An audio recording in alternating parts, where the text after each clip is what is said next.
चीन पर बरसेगी अमेरिका की आग।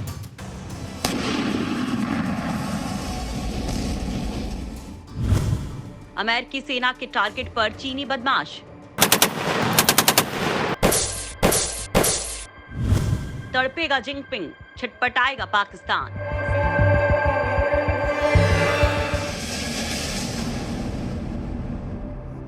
जिस शीत युद्ध की चर्चा सोवियत संघ और संयुक्त राज्य अमेरिका की अदावत के तौर पर आज भी की जाती है, अब उसके दिन लग चुके हैं, क्योंकि अब अमेरिका ने अपनी तोपों का मुंह चीन की ओर मोड़ दिया है। अमेरिकी Lockheed Martin F-22 Raptor fighter jets के निशाने पर कोई और देश नहीं बल्कि चीन ही है। World economic super power America पर थोपी गई चीनी जंग का मुंहतोड़ जवाब देने के लिए अमेरिका ने कदम बढ़ा दिए हैं। लिहाजा दोस्तों, आपको इस वीडियो में बताने वाले हैं कि चीन के चेंगडू J-20 के जवाब में अमेरिका कौन सा ब्रह्मास्त्र चलाएगा। अमेरिका ने चीन के बेल्ट एंड रोड इनिशिएटिव यानी BRI की क्या काट खोजी है। कर्ज दो और गुलाम बनाओ की चीन की नीति का आखिर जवाब क्या है। तो दोस्तों, दरअसल अमेरिका को अपना कॉम्पिटिटर मानने वाला चीन अमेरिका के खिलाफ उसके दुश्मनों से भी नजदीकी बढ़ा रहा है। बाइडेन प्रशासन इसे लेकर बेहद संजीदा है। पॉलिटिको अखबार ने दुनिया पर मंडराते चीन के इसी खतरे को लेकर घंटी बजा दी है, क्योंकि चीन रूस के साथ दिनों दिन नजदीकियां बढ़ाता जा रहा है। इसमें व्यापार और डिफेंस की साझेदारी भी शामिल है। लिहाजा अमेरिका के कान खड़े हो गए हैं और चीन और रूस की चुनौती से निपटने के लिए अमेरिका ने जंगी तैयारी तेज कर दी है। अमेरिका ने खाड़ी देशों यानी सऊदी अरब, इराक, कुवैत, जॉर्डन से 8 पैट्रियोट एंटी मिसाइल सिस्टम हटाने शुरू कर दिए हैं। अमेरिका सऊदी अरब में तैनात किए गए बेहद शक्तिशाली थाट सिस्टम को भी वापस ले जा रहा है। सऊदी अरब में अमेरिका ने हुती विद्रोहियों के मिसाइल हमले से निपटने के लिए थाट सिस्टम तैनात किया था। यही नहीं, इस इलाके के लिए तैनात फाइटर जेट की संख्या को भी कम किया जा रहा है। जाहिर सी बात है, अमेरिका अपने जंगी बेड़े को अपने शस्त्रागार में सजाने के लिए तो बुला नहीं रहा। अमेरिका वक्त पड़ने पर इसे मौजूदा वक्त के अपने सबसे बड़े दुश्मन यानी चीन के खिलाफ इस्तेमाल करेगा। अमेरिकी अखबार वॉल स्ट्रीट जर्नल के मुताबिक बाइडेन प्रशासन के रुख में ये बड़ा बदलाव खाड़ी देशों में तनाव के कम होने और सऊदी अरब ईरान में बातचीत शुरू होने और अमेरिका की रणनीतिक अनिवार्यता में बदलाव के बाद लिया गया है। जिस रणनीतिक अनिवार्यता की बात अखबार में की गई है, वो ड्रैगन के दांत तोड़ने को लेकर किया गया इशारा है। बाइडेन प्रशासन ने ये फैसला ऐसे समय पर लिया है जब अफगानिस्तान से भी अमेरिकी अभियान खत्म हो रहा है।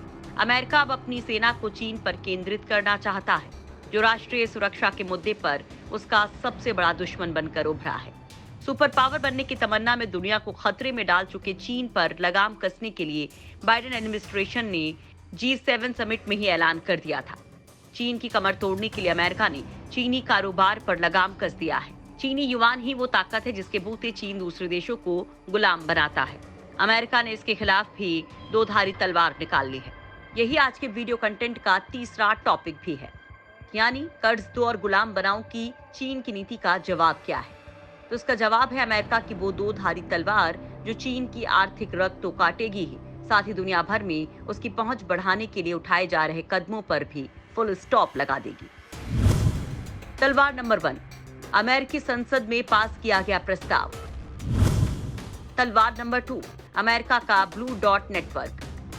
अमेरिका ने ब्लू डॉट नेटवर्क परियोजना को फिर से शुरू करने के लिए जून के पहले हफ्ते में ही कदम बढ़ा दिए हैं। इस परियोजना का मकसद चीन के बेल्ट एंड रोड इनिशिएटिव यानी BRI परियोजना का जवाब देना है।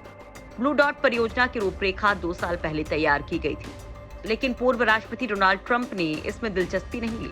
अब अमेरिका ने इस परियोजना के लिए एक सलाहकार समूह बनाया है, जिसकी पहली बैठक जून के दूसरे हफ्ते में पेरिस में हो चुकी है।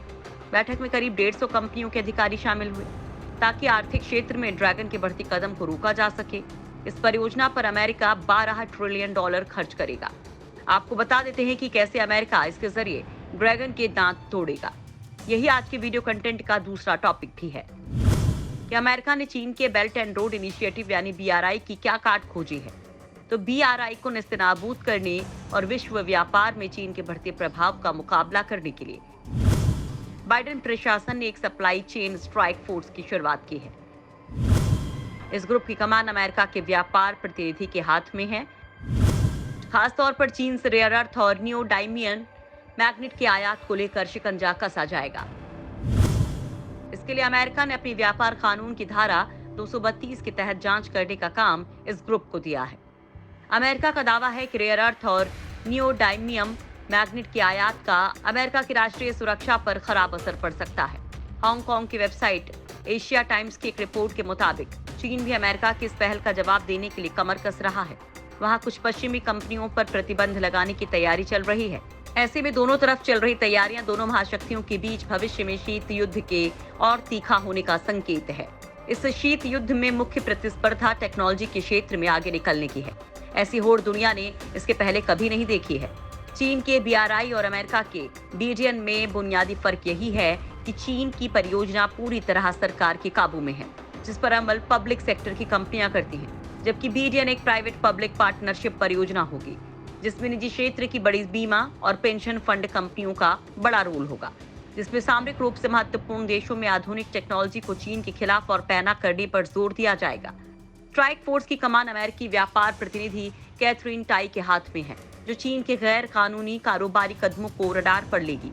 साथ ही स्ट्राइक फोर्स ये भी पता लगाएगी कि चीन के ऐसे कौन से कदम हैं जिसके कारण अमेरिका की महत्वपूर्ण सप्लाई चेन कमजोर हुई है। और अब आपको दिखाते हैं आज के वीडियो कंटेंट का सबसे अहम हिस्सा कि ड्रैगन के पर कतरने और चीन के चेंगडू J-20 के जवाब में अमेरिका कौन सा ब्रह्मास्त्र चलाएगा। चीन की सप्लाई चेन, उसका कारोबार और उसका व्यापार अमेरिका के टारगेट पर है। साथ ही चीन से निपटने के लिए अमेरिका ने एक ब्रह्मास्त्र भी बनाना शुरू कर दिया है। अमेरिका इन दिनों 6वीं पीढ़ी के लड़ाकू विमान को बनाने की तैयारी में जुटा है। अमेरिकी वायुसेना ने नेक्स्ट जनरेशन एयर डोमिनेंस यानी NGAD सिस्टम के सेंटर पीस को लेकर बड़ा खुलासा किया है। ये लड़ाकू विमान एक बार में उड़ान भरने के बाद दुनिया के किसी भी हिस्से में मार करने में सक्षम होगा। इसकी मार से जमीन तो क्या, हवा में भी दुश्मन बच नहीं सकेंगे। 6वीं पीढ़ी का मल्टी रोल लड़ाकू विमान अमेरिकी वायुसेना की लॉकहीड मार्टिन F-22 रैप्टर विमानों की जगह लेगा। NGAD लड़ाकू विमान F-22 की तुलना में ज्यादा रेंज वाले और ज्यादा वजन के हथियार लेकर उड़ सकेंगे। ये विमान भारत प्रशांत क्षेत्र में आवश्यक बड़ी दूरी के मिशनों को चलाने के लिए खास तौर पर बनाए गए हैं। जिस इंडो पैसिफिक रीजन को ध्यान में रखकर अमेरिका अपना 6th जेन फाइटर प्लेन बना रहा है, इसी क्षेत्र में अमेरिका का चीन और रूस के साथ तनाव है। ऐसे में NGAD लड़ाकू विमान अमेरिकी एयरबेस से उड़ान भरकर लंबी दूरी तक गश्त कर सकेगा, क्योंकि अब अमेरिका को चीन के पालतू पाकिस्तान पर भी भरोसा नहीं रह गया है, क्योंकि उसने CIA के ड्रोन मिशन के लिए अपनी एयरबेस देने से अमेरिका को इनकार कर दिया है। लिहाजा अमेरिका नहीं चाहता है कि चीन से युद्ध के दौरान उसे एयर स्ट्राइक के लिए पाकिस्तान की एयरबेस पर मुहताज होना पड़े।